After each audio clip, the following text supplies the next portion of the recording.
These are violent mobs intent upon killing policemen, killing soldiers, snatching their weapons, throwing grenades, burning police stations. Which self-respecting state can stand this kind of a nonsense? Last time, in 2010, when this similar agitation took place, don't forget the fact that 112 civilians were killed. This time, about 45 civilians have been killed. So, haven't you straight away reduced the number of fatal casualties? Pellet guns will have to be used. Only thing is that the troops will have to be trained to fire low, fire below the waist.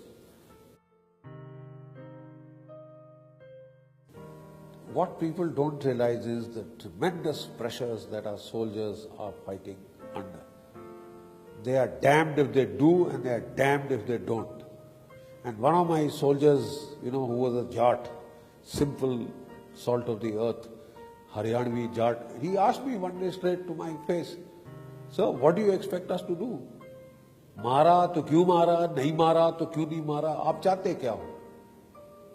You see, because there is a human rights lobby in this country, there are these fashionistas of human rights brigade and the candle lighting peacenik brigade here in this country, which is after baying for the blood of the armed forces 24/7. When the soldiers get killed, it's no skin off their nose. They couldn't give a damn.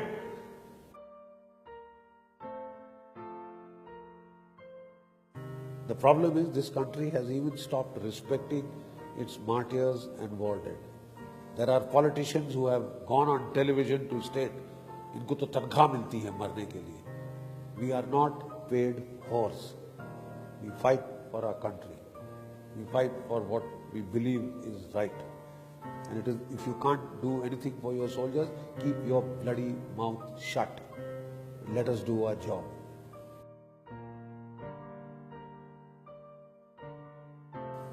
You keep the morale up because of the solid regimental traditions of the Indian Army, the patriotism and the nationalism of the Indian soldier, which keeps him going.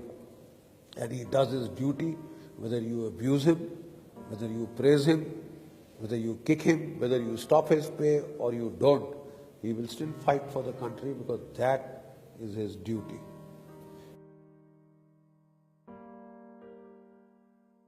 In the firefight, this boy was leading and he got a belly full of bullets in his stomach. His intestines started hanging out, He pushed his intestines back and, somehow we took him from there. It was night, so no helicopters can land at night. So we took him to the civil hospital. The civil hospital at night, 3 in the morning, they wouldn't open the doors. So we had to break the door down and get him and pull the doctors out of this thing. And, he was there. So after some time, I wanted to see him. The moment I went to see him, he said, "Sir, sir, sir." And I said, "What happened, son?" He said, "Sir, please tell them to give me a glass of water. Tell them to give me a glass of water." I actually blew my fuse. I said, "This boy has been 1 hour here in your bloody hospital. You can't give him a glass of water?" I would have almost manhandled that doctor, So the doctor said, "Sir, sir, sir, sir," and he took me aside. He said, "He's got a stomach wound. So I can't give him water. It's not advisable to give him water. It is not good for him. That's why we are not giving him water. Please understand." So I was helpless. So I went to that boy. He said, "Saab, unko bolo mere ko pani de. Mera muँह सूख गया है." And after some time I couldn't take it. So I told one of the boys to take out his water bottle and wet his lips. Because his lips were parched, he could make that out. We had climbed from 6,000 feet to about 11,000, 12,000 and then come down all the way. So his lips were cracked and chapped. So I said, just wet his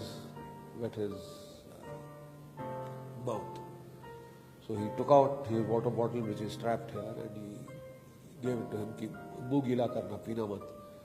So quite obviously that boy, he just snatched that bottle and he put it to his head and gug, gug, gug, gug, gug. Before we could stop him, he had drunk the whole lot. And then this boy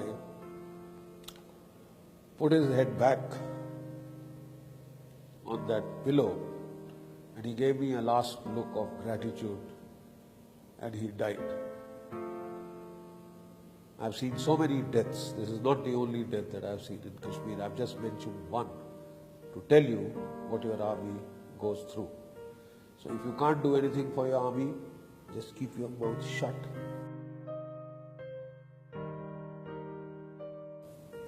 And I tell the boys, keep it up, boys, keep up the good work.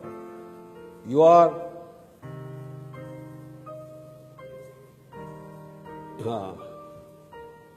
you made me remember, my boys.